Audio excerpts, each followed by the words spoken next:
Fala, queridos bigolandos, tudo certinho com vocês? Pessoal, começando mais um Podpet, assim como vocês vão pedindo aí ao longo, né, do canal, seja por comentários ou até nas redes sociais do Benjamin e da Bibi.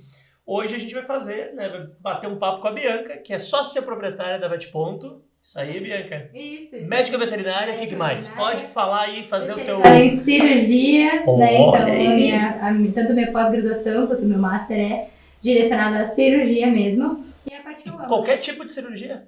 Não é. Eu fiz, a minha especialização foi em cirurgia de tecidos moles, então teoricamente é de cirurgia geral, mas tem algumas cirurgias específicas que a gente já tem especialidades, então tem pessoas que realizam, tipo, por exemplo, algumas técnicas específicas, e aí precisa de alguns dispositivos, precisa de alguns equipamentos, né? Às vezes a própria microscópio cirúrgico. Então, tem algumas peculiaridades, mas teoricamente, no geral, a cirurgia geral a gente abrange tudo no curso. Até é engraçado porque acompanha a Bianca nas redes sociais, né? Principalmente no Instagram, e às vezes ela coloca lá, tipo, algumas imagens, o que temos pra hoje? E claro, né, com a imagem um pouquinho mais desfocada, eu sei que é um pet, eu não consigo nem dar remédio na boca do meu cachorro, imagina fazer uma cirurgia, né? Mas enfim, tem que gostar. Tem que gostar bastante, tem que ter uma motricidade fina e tem que ter muito interesse, muito com estudo, certeza. muita dedicação, enfim, e muito amor. Exatamente, muito importante. Bom, a gente não vai fugir dessa questão de cirurgia, até porque o nosso assunto hoje é sobre castração.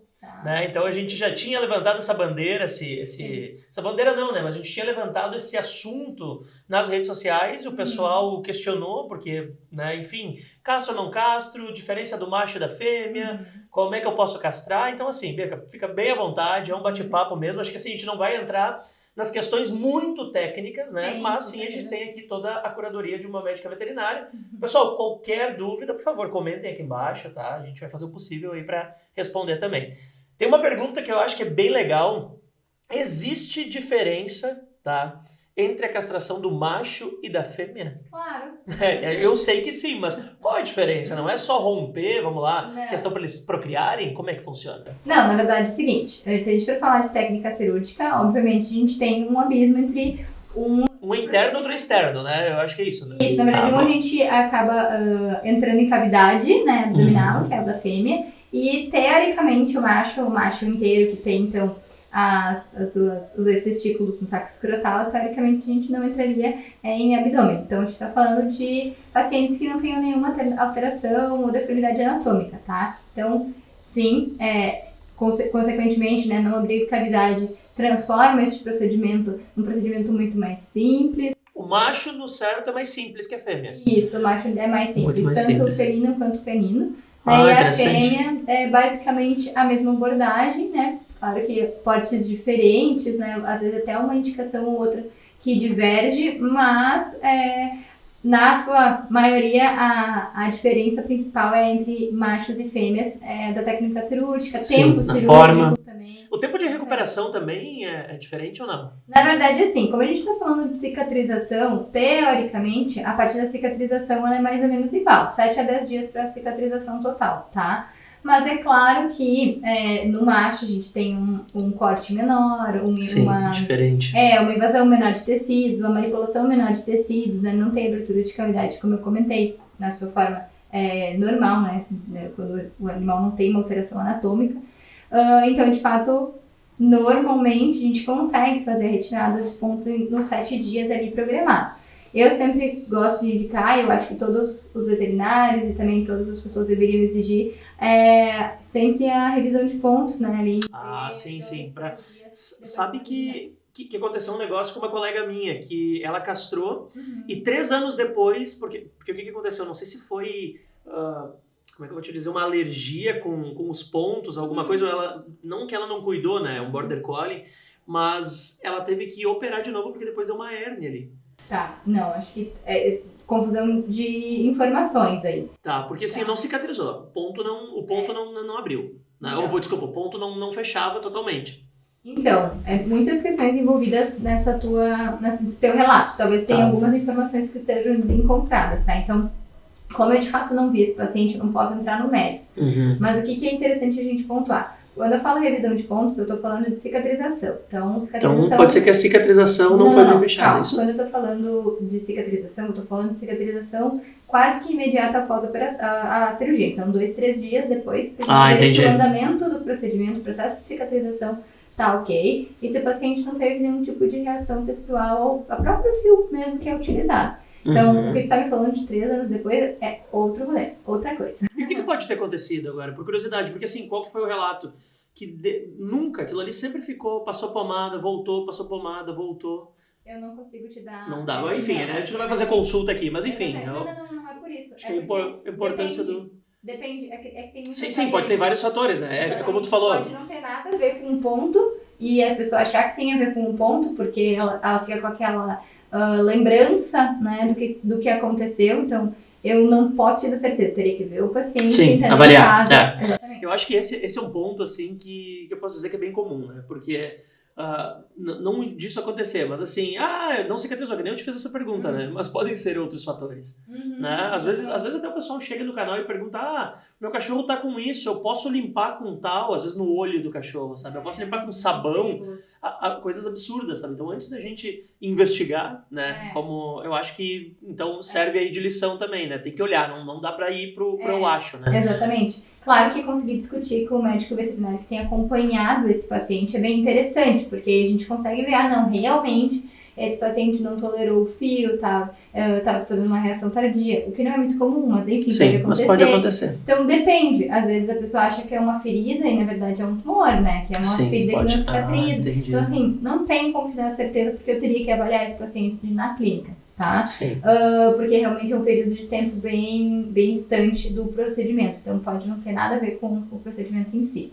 Mas voltando à parte de cicatrização, normalmente as fêmeas eu tendo a fazer a retirada de pontos com 9 a 10 dias, até porque é um corte um pouco maior, a gente precisa ter um certo cuidado, a cicatrização tem que estar bem feita, e as pessoas de fato quando tu tiram os pontos, o que elas querem? Elas querem passear, elas querem voltar à vida normal, elas querem dar banho, então tem que ter certeza absoluta que aquele paciente está apto para isso, né? Então tem que ter um critério um pouquinho maior, né, nesse momento, até porque querendo ou não, por mais que tenha sido um procedimento cirúrgico eletivo, o paciente está saudável no pré-operatório, né? De fato, é um procedimento cirúrgico, é uma intervenção cirúrgica. Claro. É a mesma coisa, eu vou tirar meu siso porque eu tenho que tirar porque tá alterado e tal, não tá inflamado, tá tudo bem. Sim, tu vai tirar, tá tudo bem, tu tá saudável, tá tudo certo, mas vai ser um procedimento cirúrgico, então tu não vai na balada naquele dia da noite. Não vai, são cuidados, né? Se a gente partir assim, é muito próximo com a gente, por exemplo, qualquer cirurgia que a gente for fazer, cara, eu vou tirar uma unha, um procedimento cirúrgico, por exemplo, tu não pode embarcar num avião em 72 horas. Tem todo esse, imagina pro pet que tá ali, né? Exatamente. Enfim, Bianca, então assim, né, claro, a questão então da castração do macho, ela é, vamos lá, externa, eu posso dizer assim, uma linguagem, e a fêmea, sim, tem a questão do abdômen, que tem toda essa parte. O que é adequado, assim, tá? Eu te digo isso, porque o que a gente esperou? A gente esperou o primeiro cio da Bibi, pra depois castrar. Mas tem muita gente que castra antes, né? Então, enfim, fica aí, eu acho que é uma discussão eterna. Eu confesso assim que eu não sei qual que é o resultado, o que é o melhor, o que é bom, tem casos e casos, e a gente sabe que com o organismo não é uma matemática muito exata, né? Exatamente. Mas fala um pouquinho sobre isso. Por que castrar antes do primeiro cio, por que castrar depois do primeiro cio? Então, você vai entrar numa coisa muito técnica, então por isso que eu gostaria de deixar o recado que eu acho que é mais importante, tá? No caso, pra mim, cada paciente deveria ser avaliado de uma forma individual. Por quê? Porque, sim, existem indicações baseadas principalmente na parte, né, científica. Então, existem relatos, estudos, tem um motivo pelo qual o médico veterinário vai fazer uma indicação. Porém, a gente tem que avaliar o contexto da vida daquele animal. Não adianta a gente deixar de realizar uma castração antes e o paciente, o animal que não teria uma gravidez, tem uma gravidez indesejada, não faz nenhum sentido deixar de castrar. Então a gente tem que pensar em manejo sanitário, a gente tem que pensar no contexto que esse animal vive, a gente tem que pensar no fato de que o animal pode sim, convivendo com outros animais não castrados, a pessoa pode olhar para o lado e o cachorro pode estar cruzando. Então assim, as pessoas acham que é muito simples. Sim, é todo um ambiente, né? Não vai conseguir. Se tu mora no terceiro andar e a tua fêmea tá no cio, pode ter certeza que seu cachorro vai escalar, se tiver aberta a janela, vai escalar e vai estar na janela. Entendeu? Porque é instinto, ele vai procurar procriar. E ponto. Então, assim, é um ponto, é uma ilusão. Sim, é um ponto até, acho que é interessante comentar, porque assim, a gente fica muito naquela questão da humanização do mamãezinha, do mimar e aquele tipo de coisa. E, obviamente, eu sou assim com os meus cães também, vocês acompanham. E o Benjamin e a Bibi são irmãos. Mas quando a Bibi entrou pela primeira vez no cio, sério, o Benjamin só faltava atacar a gente. Sim. Porque não tem, aquilo ali faz parte da vida dele, né? Ele tá ali pra reproduzir. Então, se a fêmea tá apta pra isso já é um sinal pra ele. E não tinha a gente colocar a mão, ele tentava derrubar a porta, ou seja, qual que foi a solução? Levamos o Benjamin pros meus pais e mantivemos a Bibi até passar, e durou 21 dias o cio da Bibi todo. Então, assim, ao todo foram quase 40 dias do Benjamin afastado pra depois, então, a gente fazer isso. Você imagina todo o estresse. Nossa, muito. Que gera, né? Então, assim... tem que ser bem pensado, tá? Não tem indicação nenhuma de castrar animal no cio, tá? A não ser que seja um manejo sanitário, assim, absurdo, né? Não tem Quando o pet tá no cio, não se castra. A fêmea não. Não tem indicação. Né? Aquela vascularização, ela tá bombando, ela tá super irrigada. Como a gente faz ligaduras de vasos sanguíneos, né? Durante o procedimento, não faz nenhum sentido a gente operar num momento, uma cirurgia eletiva, ou seja, uma cirurgia que a gente programa o melhor momento, a gente causar um dano, um possível dano, corpo do... exatamente, num momento em que aquela vascularização tá bombando, né? Então, pessoal, então assim, já fica uma dica pra vocês, assim, porque a gente escuta muito isso, tá? De gente que chega assim, eu vou esperar ela entrar no cio pra castrar. Ela entrou no cio e eu vou castrar. Cuidem com isso. E outro ponto, eu já vou aproveitar, assim, Bianca. Teve 2 casos próximos da nossa família, e também por falta de informação, né? Mas assim, gente de fora, que quando a fêmea foi pra entrar no cio, ela entrou no cio, eles deram aquelas famosas injeções pra fêmea não entrar no cio. E sim, a gente, né? Claro, ninguém vai dizer, mas sim, após isso, ambos vieram a óbito. 2 fêmeas, né? Então, assim, nem vamos falar nada. É totalmente contraindicado isso aí. É contraindicado pelo Conselho Federal de Medicina Veterinária. Então é totalmente ilegal fazer isso. Não é ilegal. Não é ilegal. É totalmente contraindicado. Assim, o Conselho se posiciona dessa maneira. Isso. Mas isso, de certa forma, seria legal. Deveria ser ilegal, mas hoje não é considerado legal. Que loucura. Gente, já sabem, né? Essa parte a parte legal, assim, em relação... Sei que o legal é muito... Né? Eu não sei nem te pontuar, mas ele é desrecomendado, altamente desrecomendado pelo Conselho Federal, certeza. Né? Então, realmente, não tem nenhum motivo pra gente realizar essas injeções. Sim, não faz sentido nenhum. Um pouco de descaso. O que tu acha? Olha só, Bianca, Bibi, e tem a Bibi, então, enfim. Qual é a tua opinião, assim? Vou desenhar um cenário pra ti, pra facilitar, né? Mas assim, beleza, eu tenho uma fêmea e eu tô querendo deixar passar o primeiro cio dela pra eu fazer a castração. Eu, Léo, meu pensamento, tá? Tu pode desconstruir total isso, eu quero tua opinião mesmo como médica veterinária. Porque eu acho que ela precisa do primeiro cio pra pelo menos assim, vamos lá, conhecer o corpo, desenvolver o corpo dela, né? Acho que é muito prematuro ainda essa questão. Então eu vou esperar passar o primeiro cio pra castrar ela. Tá? Esse é um cenário. E o outro cenário é que eu não quero sujeira, não quero nada dentro de casa, então eu vou castrar antes do primeiro cio. Existe o certo e o errado, ou o que é melhor, na tua opinião, não uma verdade absoluta? Existe o que é melhor para o paciente. Tá? Para mim, de nada adianta a pessoa se desfazer do animal se ele não estiver castrado. Sim. Então, para mim, o que é melhor para o paciente, o que é melhor para a saúde dele, vai ser sempre a minha orientação. A pessoa ela pode optar por realizar comigo, entendendo a minha orientação, ela pode optar por realizar o procedimento com uma outra pessoa que tem uma opinião diferente da minha, né? Obviamente, hoje em dia, a indicação que nós temos é a castração após o primeiro cio.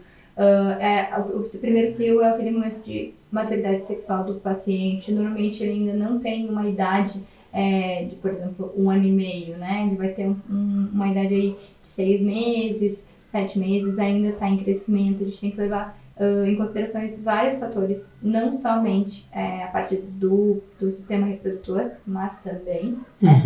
Então, essa avaliação ela precisa ser feita de forma individual, para pensar no que é melhor para aquele paciente. E é um momento em que a gente vai programar uma cirurgia eletiva, né? Então, a gente vai marcar essa cirurgia. Essa cirurgia não é feita de forma de emergencial. Se não, eu vou chegar e vou castrar. Exatamente. Não. E não tem essa necessidade. Então, se fosse uma cirurgia que tivesse essa necessidade, a gente até entenderia. Existem quadros gerados do trato reprodutor que podem gerar essa necessidade, mas ela é terapêutica. Então, a gente vai fazer uma correção de um problema que já está ali. É Sim. diferente da castração, que é eletiva. Então, que a gente vai escolher no melhor momento. Claro. E é isso. Esses detalhes são discutidos em consultório. Sim, exatamente. Tá? Eu acho por isso que eu faço sempre a consulta pré-operatória. Porque a pessoa precisa entender o que ela está fazendo, ela precisa entender os riscos, ela precisa entender que ela é responsável no pós-operatório, né? Isso é uma coisa gigantesca para se falar, né? Pós-operatório, ele é de responsabilidade do tutor. Então, o cachorro não vai entender que tem que ficar quieto, o cachorro não vai entender que vai precisar fazer isso, aquilo. Então, ou o gato, enfim, então, ele não tem a obrigação de entender porque ele não entende.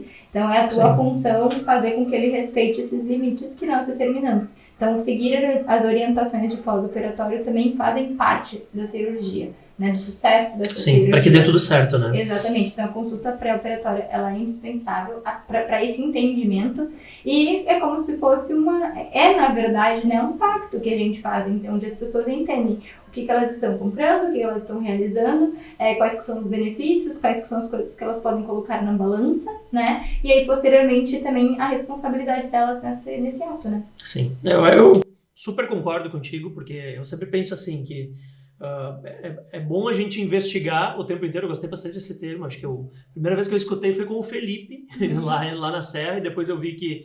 Mas assim, é tentar entender, eu não vou sair castrando o cachorro, né? Eu preciso entender o momento dele, fazer alguns exames, né? Ou seja, investigar aquilo ali. Acho super válido isso. Então, gente, assim, é sempre interessante conversar, né? Sim. Conversar com o veterinário, não simplesmente eu quero castrar e deu para aquilo ali. Existem muitos fatores. Exatamente. Existem muitos fatores que podem, sim, ter sucesso ou não no pós-operatório. Exatamente. E uma última pergunta a respeito do macho, né? Por que eu te trago essa pergunta? É uma pergunta muito mais minha, assim, porque o Benjamin ele não é castrado e ele cumpriu agora 7 anos. O que acontece no macho? Ele também tem essa questão, assim, claro, não tem o cio, mas assim, castrar antes de 1 ano, castrar depois de 1 ano, castrar depois de 7 anos. Existe alguma coisa em cima disso? Quais cuidados que eu preciso? Qual a melhor época para castrar um macho? Então, teoricamente, a mesma avaliação que a gente faz para a fêmea, a gente faz para o macho, tá? Então, de maneira alguma, muda a premissa de que o paciente vai ser avaliado individualmente e vai ser avaliado através do contexto da vida dele. Então, isso não muda. Agora, é indicado, a gente tem, na verdade, não é que tem relatos, é que é uma constatação, né? A partir dos 7 a 8 anos, o macho ele faz um processo fisiológico chamado hiperplasia benigna de próstata, que pode trazer algumas alterações relacionadas à dificuldade. Que é quando ele entra na idade sênior.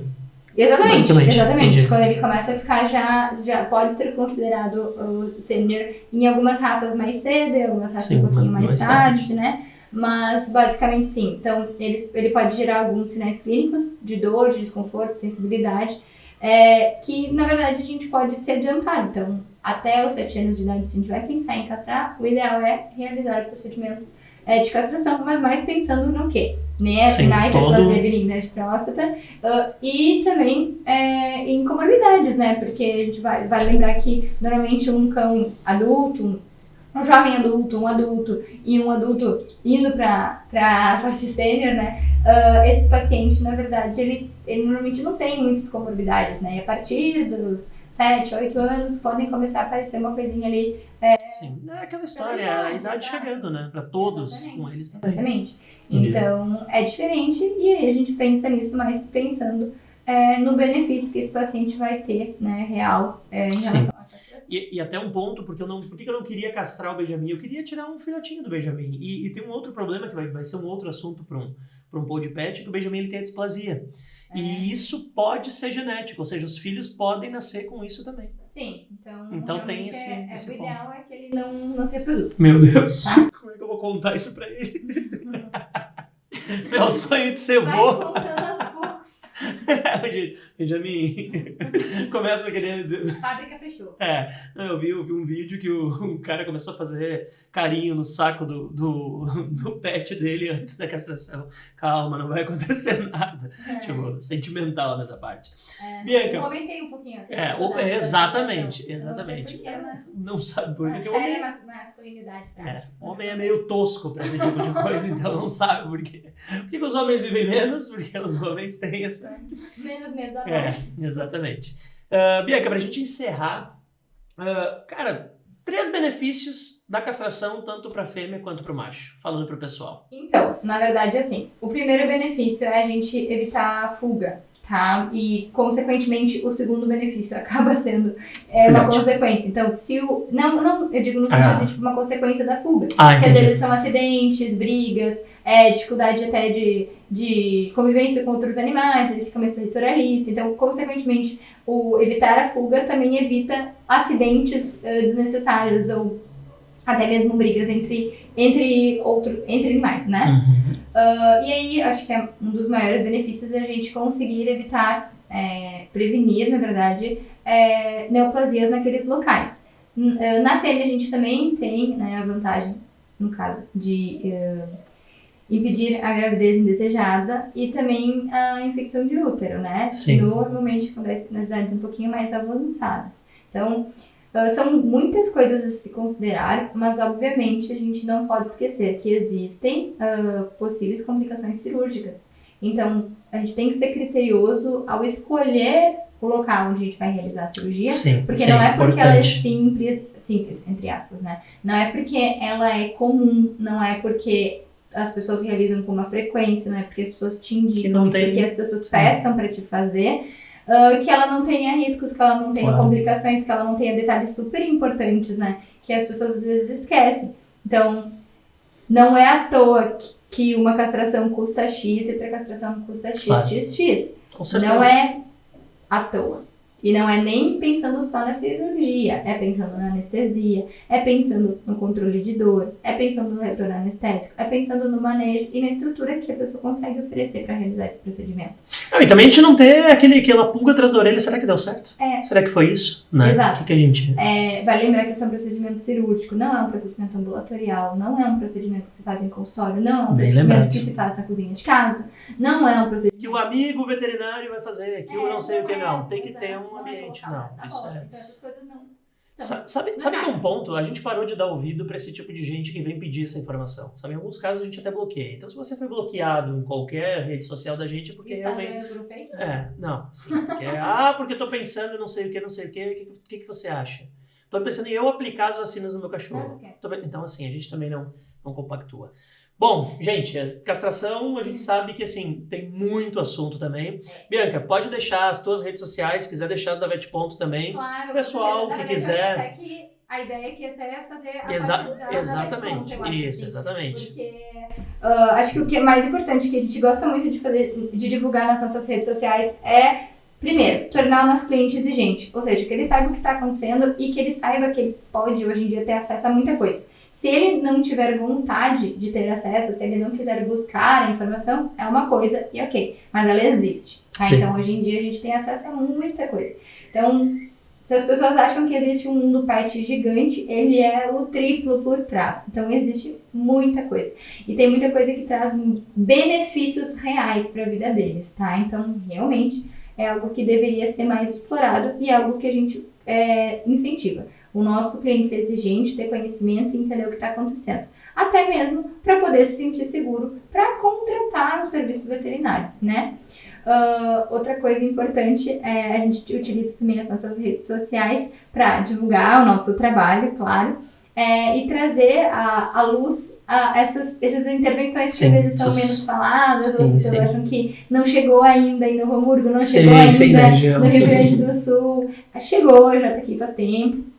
Tá na hora da gente colocar isso na roda, né, pra conversar. Então, castração é um assunto que, teoricamente, seria super difundido, super simples. Às vezes, as pessoas vêm pra ti com perguntas super óbvias no nosso entendimento. E que, na verdade, talvez não sejam, né? Porque, às vezes, as pessoas perguntam repouso, né? vai ter que fazer repouso? Sim. Claro.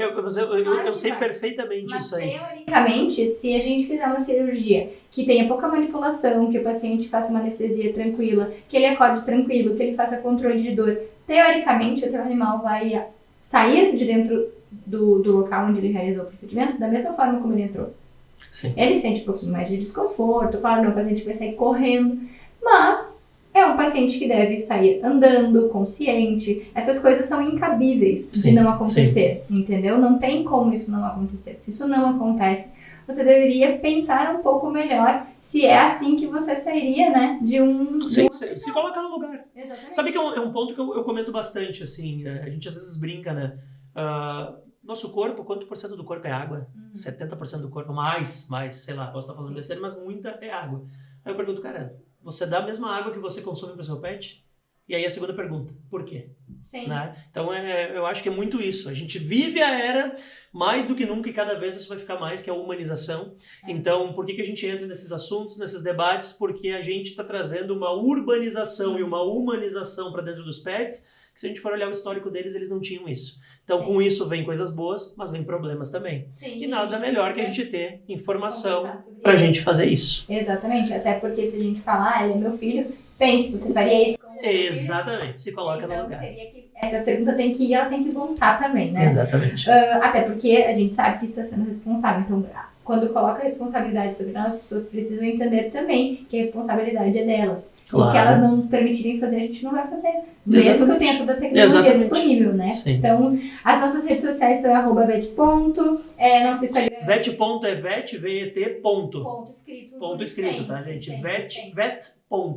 Exatamente. VET, daí PONTO. Vet. Ali no nosso Instagram é bem fácil se comunicar com a gente, pode mandar direct, tem dúvidas. Ali também tem o nosso Linktree, com todos os links para acessar. Tem contato telefônico direto para ligação, tem o WhatsApp também funciona no número como atendimento. Então, para ter todas as informações, né? E vale lembrar que nós atendemos de segunda a sábado, né? Nós não somos 24 horas de atendimento. Mas tem plantão. Tem plantão. Tem plantão, exatamente, tem internação, só que ele é interno, né? Então, a nossa internação ela é 24 horas para pacientes que chegaram até às 19 horas no nosso horário de funcionamento. Porque eles nunca ficam desacompanhados. Sim, isso é a melhor forma. É isso, exatamente. E eu fico super à disposição. Eu não me apresentei no início, acabei de... Então, meu nome é Bianca, sou médica veterinária. Tu falou do teu cargo, da Bibi. Tu falou, né? Eu acho que eu fui. A Bianca. Eu não lembro agora se eu falei, mas é a Bianca, gente. Bom, então, pessoal, qualquer dúvida também, então acessem as redes sociais da Vet. Pode chamar, manda uma mensagem, né? Como eu falei... conheçam principalmente a galera que é daqui da região e olha que vem gente...